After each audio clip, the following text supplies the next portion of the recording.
Είναι όνειρο το να ακουστεί ο εθνικός ύμνος. Ξέρω πόσο δύσκολο είναι. Έχω μάθει όμως κάτι στη ζωή μου. Ότι το όνειρο θα παραμείνει όνειρο αν δεν το κυνηγήσεις. Αν το κυνηγήσεις μπορεί να γίνει πραγματικότητα.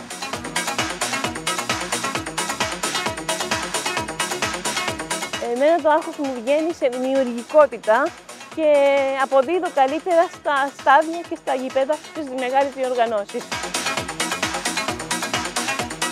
Εντάξει, σίγουρα όταν ήσουν πρώτος και θες να είσαι πάλι πρώτος και ήδη έχουν ανέβει πάρα πολύ τα μέτρα, δεν ήταν όπως ήταν τότε, έχουν δυσκολεύσει πιο πολύ τα πράγματα.